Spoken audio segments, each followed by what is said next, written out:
हे digital India आहे। संध्याकाळी लगेच किती टक्के मतदान झालं आतापर्यंत आम्हाला समजत होतं, त्यानुसार ते आकडे आले। आणि आश्चर्य असं की फक्त नागपूर मतदारसंघामध्ये साधारण अर्धा टक्के मतदान त्यांनी कमी दाखवलंय। हा एक वेगळा घोळ आहे। नागपूर सोडून सगळीकडे 7% मतदान वाढलंय आणि नागपूरमध्ये नव्या आकड्यामध्ये अमुक टक्के मतदान हे कमी झालंय। हे 11% किंवा 60% मतदान अचानक कसं वाढलं? हे वाढलेलं मतदान कुठे गेलं? कोणी केलं? 11 दिवस का लागले हे आकडे जाहीर करण्यासाठी? हा निवडणूक आयोगासंदर्भात या देशाला पडलेला प्रश्न आहे।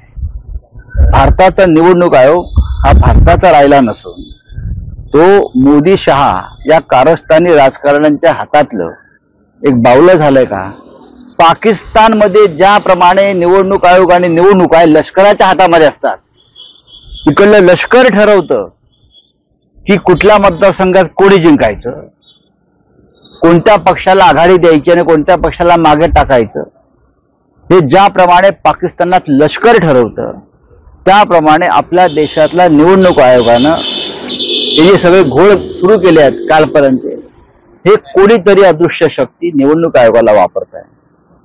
मतदान कमी झाल्यामुळे भारतीय जनता पक्ष अनेक मतदारसंघात पिछाडीवर पडला, अशा प्रकारचे विश्लेषण आल्यावर तब्बल 11 दिवसांनी त्या सर्व मतदारसंघामध्ये नवीन आकडे समोर आले आणि कुठे 52% 60%, कुठे 54% 74%, कुठे 43% 50%, हे आकडे जे वाढले 11 दिवसामध्ये, हे आले कुठून? मतपत्रिकेवरती जेव्हा आम्ही मतदान करत होतो तेव्हाही संध्याकाळी 7 वाजेपर्यंत किती टक्के मतदान झालं हे सांगितलं जात होतं आणि ते आकडे परफेक्ट असायचे। या वेळेला मोदींनी डिजिटल इंडिया करून सुद्धा, इलेक्ट्रॉनिक माध्यमातून मतदान करून सुद्धा त्या दिवशी संध्याकाळी आलेले आकडे आणि नंतर 11 दिवसांनी जाहीर केले। 11 दिवसांनी कधी या जगामध्ये आकडे जाहीर होत नाहीत किती टक्के मतदान झालं ते। त्याच्यामुळे निवडणूक आयोगानं पुन्हा माती खाल्ली, एवढंच मी सांगतो, आणि ही अत्यंत गंभीर गोष्ट आहे। बोला आता। बघा, फडणवीस काही गौप्यस्फोट करत नाही। फडणवीस यांच्याकडे काही गोपनीय अशी माहिती नाही, स्फोट करावा अशी कोणती गोष्ट नाही। फडणवीस आता स्फोटक राहिलेले नाहीत। फडणवीस लवंगी फटाका इतकाही स्फोट करू शकत नाही। तेच चराट आणि तेच दळण आणि उद्धव ठाकरे आणि शिवसेनेवर आरोप खोटे, या पलीकडे ते काहीही करू शकत नाहीत। बरं, एक वेळ गृहीत धरा उद्धव ठाकरे त्यांच्याशी बोलले असतील, त्यात गौप्यस्फोट कसलाय? याच्यामध्ये गौप्यस्फोट काय आहे? तुम्ही मुख्यमंत्री व्हा, हा गौप्यस्फोट आहे? अहो, मोदी आणि शहांनी तुम्हाला मुख्यमंत्री पद दिलं नाही, तिथे आम्ही कोण देणार? नरेंद्र मोदी आणि अमित शहा तुमच्या पक्षाने जिकडे तुम्हाला मुख्यमंत्री केलं नाही, मुख्यमंत्री पदाला एक समजलं नाही, नंतर तिथे आम्ही तुम्हाला काय मुख्यमंत्री पद देणार?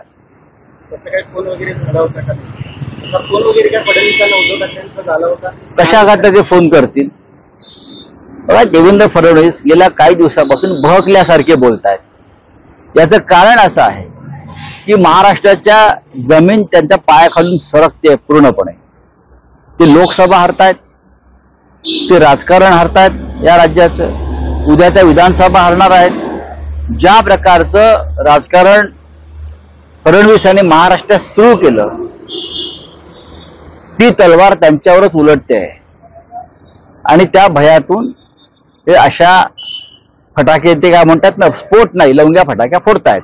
लोक फार गांभीर्याने घेत नाहीत महाराष्ट्रात त्यांच्याकडे। कल्याणमध्ये पक्ष प्रवेशाची इंटरेस्टिंग घटना घडलेली आहे। पुरुषोत्तम चव्हाण यांचा शिंदे गटात प्रवेश एकाच दिवसात ठाकरे गटात वापसी झाली। यावेळी मुख्यमंत्र्यांकडे वैयक्तिक कामासाठी गेलो असताना आपला पक्ष प्रवेश, तुम्ही हे प्रश्न काय सांगली विचारण्यासारखे नाहीयेत। रवींद्र वायकर, राहुल शेवाळे आणि यामिनी जाधव यांच्यावर किरीट सोमयाने आरोप केलेले होते, त्यांनाच आता उमेदवारी जाहीर केली। हो, मग आता किरीट सोमया जातील प्रचाराला, त्यांच्या प्रचाराला देवेंद्र फडणवीस, हा मुलुंडचा नागडा पोपटलाल, बरं का, हे जातील प्रचाराला, त्यांना जाणं गरजेचं आहे। त्यांचे आयकॉन्स आहेत, त्यांचे आयकॉन्स आहेत. वायकर, शेवाळे आणि कोण यामिनी जाधव, या तिघांना तुरुंगात टाकणार होते फडणवीस आणि सोमय्या. आता त्यांना खांद्यावर घेऊन नाचणार आहेत ते. आम्ही सुद्धा पाहतोय कसा प्रचार करतात ते. निवडणूक आयोगाने 7 दिवसाच्या हेलिकॉप्टरची तपासणी केली, परंतु योगी आदित्यनाथ यांची हेलिकॉप्टरची तपासणी केली नाही. योगी आदित्यनाथची केली जात नाही, सांगली तर नाही. मोदींची हेलिकॉप्टर तपासा, अमित शहाची तपासा, फडणवीसांची तपासा, पण विरोधी पक्षांना त्रास द्यायचा.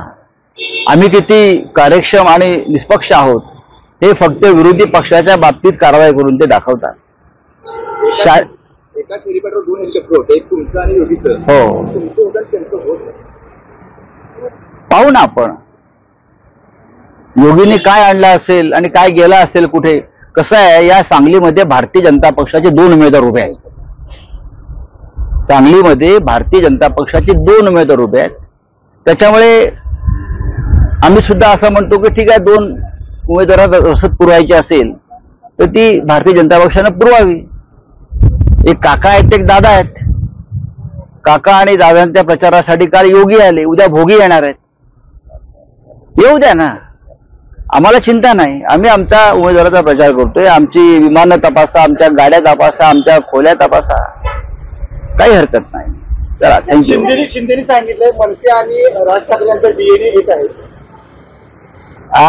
मनसे आणि राज ठाकरेचा डीएनए काय म्हणजे? शिवसेना आणि राज ठाकरे यांचा डीएनए. कोणती शिवसेना? फडणवीस गट. जी शिवसेना आता म्हणतात कोणते शिंदे, ती शिवसेना फडणवीस गट आहे. त्यांचा डीएनए एक असू शकतो.